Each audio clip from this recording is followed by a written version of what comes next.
मैथोहॉलिक्स, welcome to निवान math academy. अगर अब तक आपने मेरे चैनल को लाइक, शेयर एंड सब्सक्राइब नहीं किया है तो please like, share and subscribe.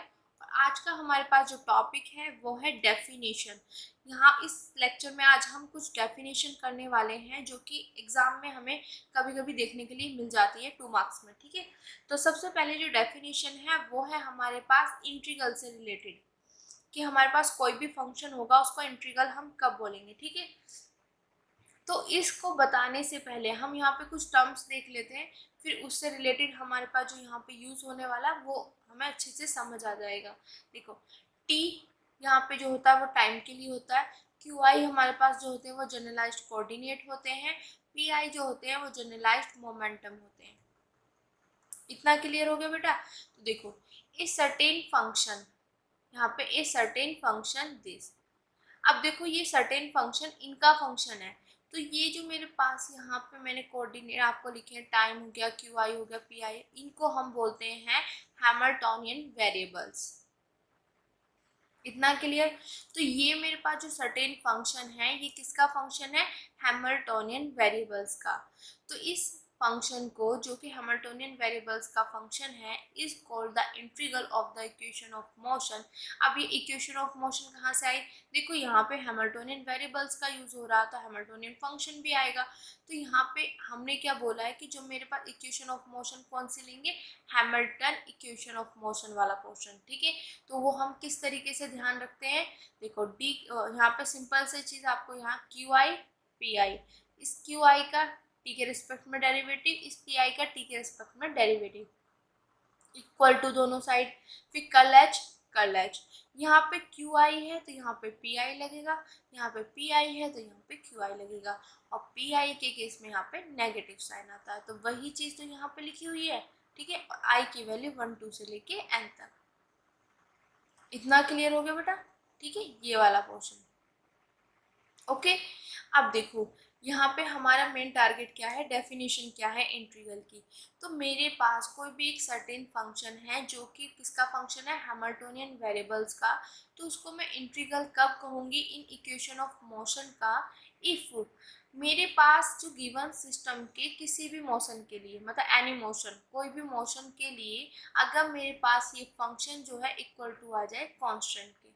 इतना clear? Sometimes the relation to itself is called the integral. यहाँ पे ये क्या चीज़ बोली गई है कि हमारे पास जो रिलेशन टू है, समटाइम्स इसको ही हम इंटीग्रल कहते हैं। ठीक है, इज कॉल्ड द इंटीग्रल।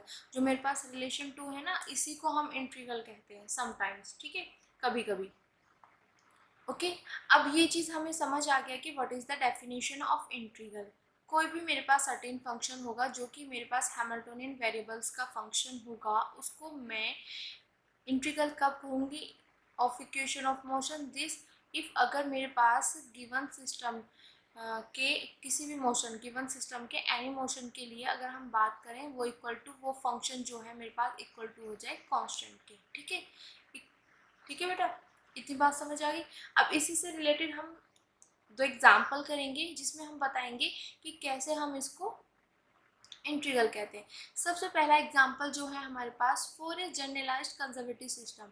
हम यहाँ पे बात करें जनरलाइज्ड कंजर्वेटिव सिस्टम के लिए, तो जो हमने जनरलाइज्ड कंजर्वेटिव वाला टॉपिक किया था, तो वहाँ पे हमारे पास क्या आता है? हैमिल्टोनियन जो फंक्शन है वो मेरे पास आता है इक्वल टू कांस्टेंट। देखो, अगर ये चीज़ आपको नहीं पता तो आप उस वीडियो में जाके इस टॉपिक के बारे में पूरा इन्फॉर्मेशन देख सकते हो। उसमें क्या होता है कि हमारे पास कोई भी सिस्टम जनरलाइज कंजर्वेटिव कब होता है? जब मेरे पास जो हैमिल्टोनियन फंक्शन होता है वो does not explicitly depend on time T, पर डिपेंड ना करे, या मेरे पास जो यहाँ पे हैमिल्टोनियन फंक्शन होता है वो इनका फंक्शन होता है, हैमिल्टोनियन वेरिएबल्स का। इतना क्लियर? ये इनका फंक्शन होता है, तो हम बोल रहे हैं कि explicitly does not depend on time T, तो ये मेरे पास किसका फंक्शन हो जाता है? इसका। ठीक है, वही चीज़ लिखी हुई है।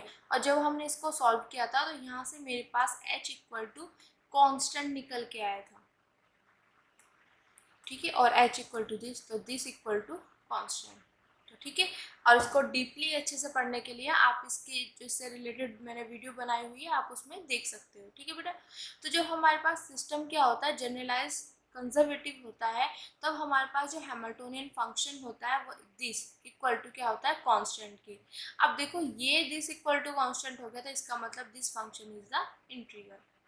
अभी वही तो चीज़ बोली गई ना, या तो आप उससे देख लो कि मेरे पास कोई भी फंक्शन इंटीग्रल कब होगा, जब वो इक्वल टू दिस कांस्टेंट, या इसी रिलेशन को हम बोल देते हैं इंटीग्रल। तो मेरे पास ये वाला जो मेरे पास यहाँ से रिलेशन निकल के आया है इस केस में, तो दिस इक्वल टू कांस्टेंट, तो इसका मतलब this function is the integral. इतना क्लियर हो गया बेटा। This is the first example. अब हम देखते हैं यहाँ पे सेकेंड एग्जाम्पल।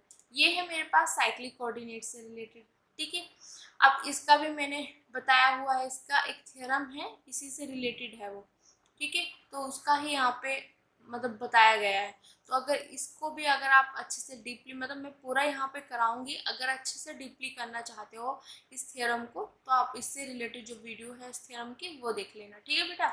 अब देखो, if Q alpha is a cyclic coordinate. अब देखो मेरे पास अगर ये साइक्लिक कोऑर्डिनेट है, तो by the definition of cyclic coordinate this equal to zero. यही तो होता है। अगर मेरे पास कोई भी साइक्लिक कोऑर्डिनेट होता है, तो लैग्रेंजियन फंक्शन का उस कोऑर्डिनेट के रिस्पेक्ट में जो पार्शियल डेरिवेटिव होता है दिस इक्वल टू जीरो। तो by the definition of cyclic coordinate की डेफिनेशन से दिस इक्वल टू जीरो। अब मेरे पास लैग्रेंज इक्वेशन ऑफ मोशन तो होता ही है। तो लैग्रेंज इक्वेशन ऑफ मोशन की क्या होता है हमारे पास, देखो वो होता है हमारे पास दिस। देखो ये चीज़ हमने पढ़ी हुई है, Lagrange equation of motion d upon d t कल एल अपॉन कल क्यू आई डॉट यहाँ पे ये दिस माइनस कल एल अपॉन कल q i equal to zero. ये मेरे पास होती है। तो यहाँ पे जो हमने क्यू आई की जगह क्या लिया हुआ है, क्यू अल्फा। तो यहाँ पे मैंने दिस क्यू अल्फा डॉट और क्यू अल्फा। इतना क्लियर हो गया बेटा। अब मेरे पास अगर क्यू अल्फा साइक्लिक कोऑर्डिनेट है, तो ये इक्वल टू जीरो है, अभी बताया bye the definition of cyclic coordinate.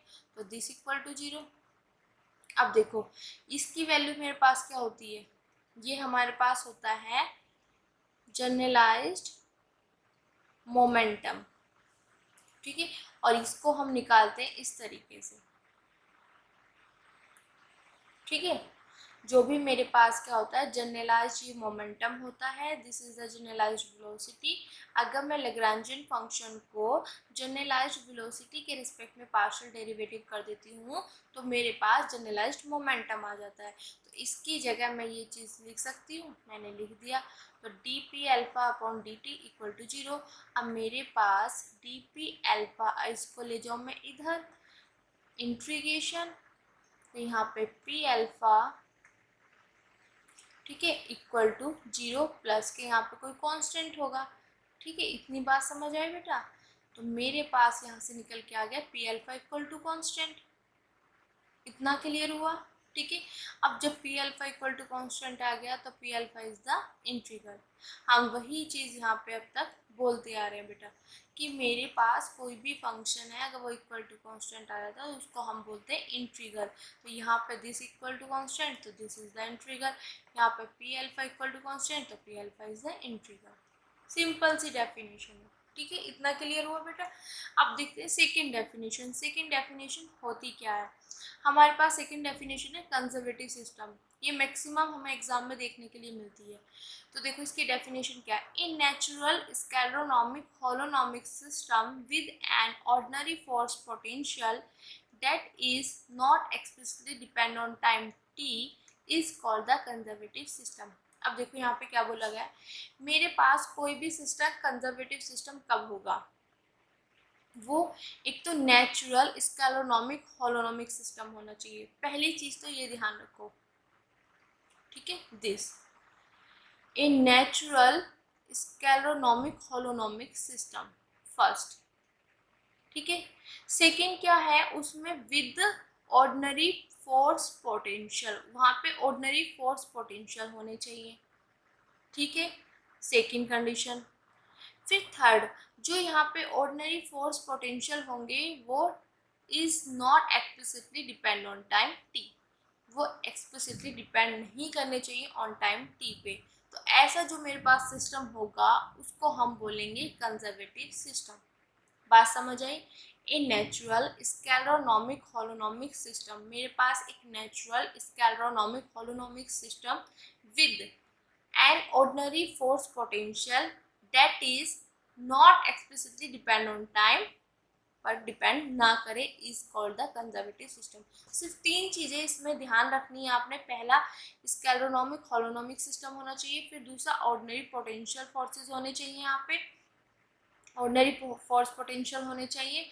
और जो मेरे पास यहाँ पे ऑर्डिनरी फोर्स पोटेंशियल होंगे वो एक्सप्लिसिटली डिपेंड नहीं करना चाहिए टाइम टी पे। दीज आर 3 कंडीशन और उस सिस्टम को हम बोल देंगे कंजर्वेटिव सिस्टम। ठीक है। फर्स्ट, अभी बार बार बता रही हूँ तो ध्यान से समझना, याद करने वैसे क्रैमिंग करने की जरूरत नहीं है, सिर्फ माइंड में चीज़ें सेट रखो कि कोई भी सिस्टम मेरे पास कंजर्वेटिव सिस्टम कैसे होगा। पहला, वो स्कैलरोनॉमिक होलोनॉमिक सिस्टम होना चाहिए। दूसरा, उसमें विद जो सिस्टम है ऑर्डिनरी फोर्स पोटेंशियल होना चाहिए। और जो ऑर्डिनरी फोर्स पोटेंशियल है वो एक्सप्लिसिटली डिपेंड नहीं करना चाहिए ऑन टाइम टी पर, तो हम उसको बोलते हैं कंजर्वेटिव सिस्टम। तो आई होप ये चीज़ डेफिनेशन आपको अच्छे से समझ आ गई। देन एक सिंपल सी चीज़ है नेचुरल सिस्टम।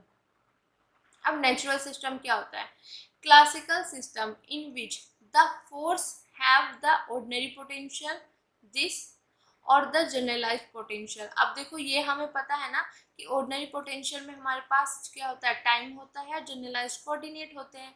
पर जनरलाइज पोटेंशियल में हमारे पास क्या आ जाता है, टाइम और जनरलाइज कोऑर्डिनेट के साथ साथ जनरलाइज वेलोसिटी भी आ जाती है। तो हमारे पास कोई भी सिस्टम नेचुरल सिस्टम कब होगा, हमारे पास जो भी क्लासिकल सिस्टम है जिसमें हमारे पास फोर्स जो होता है उसके पास ऑर्डिनरी पोटेंशियल फोर्स हो या जनरलाइज पोटेंशियल फोर्स हो, मतलब जो जनरलाइज पोटेंशियल हो, तो are called the natural system. बात समझ आई? मेरे पास कोई भी क्लासिकल सिस्टम हो गया। क्लासिकल सिस्टम जो भी मेरे पास, देखो जो यहाँ से कोई भी क्लासिकल सिस्टम हुआ, ये क्लासिकल सिस्टम हो गया। तो मेरे पास इस क्लासिकल सिस्टम में मेरे पास जो फोर्सेस है, ठीक है, फोर्सेस मेरे पास या तो मेरे पास ऑर्डिनरी होने चाहिए, ऑर्डिनरी पोटेंशियल होने चाहिए, या सेकंड मेरे पास जनरलाइज्ड पोटेंशियल। दोनों में से एक यहाँ पे और लग रहा है ना, या तो ये हो या ये हो। मेरे पास कोई भी क्लासिकल सिस्टम हो जिसमें मेरे पास फोर्सेस जो हों, उसके पास जो फोर्सेस हैं वो या तो मेरे पास ऑर्डिनरी पोटेंशियल होने चाहिए या जनरलाइज पोटेंशियल, तो ऐसे सिस्टम को हम बोलते हैं नेचुरल सिस्टम। सिंपल सी चीज़ है कि मेरे पास कोई भी क्लासिकल सिस्टम मैंने उठाया, ठीक है, उसमें जो मेरे पास फोर्सेस हैं उसके पास जो फोर्सेस होंगे वो या तो मेरे पास ऑर्डिनरी पोटेंशियल हो या जनरलाइज पोटेंशियल। यही 2 पोटेंशियल, मतलब 2 ही मेरे पास फोर्सेस होने चाहिए, ऑर्डिनरी या जनरलाइज। तो ऐसे सिस्टम को हम बोलते हैं नेचुरल सिस्टम। तो आई होप आज का लेक्चर आपको अच्छे से समझ आया होगा। सिंपल सी डेफिनेशन थी और कुछ नहीं था, सिर्फ इंट्रीगल की डेफिनेशन कंजर्वेटिव सिस्टम की और नेचुरल सिस्टम की।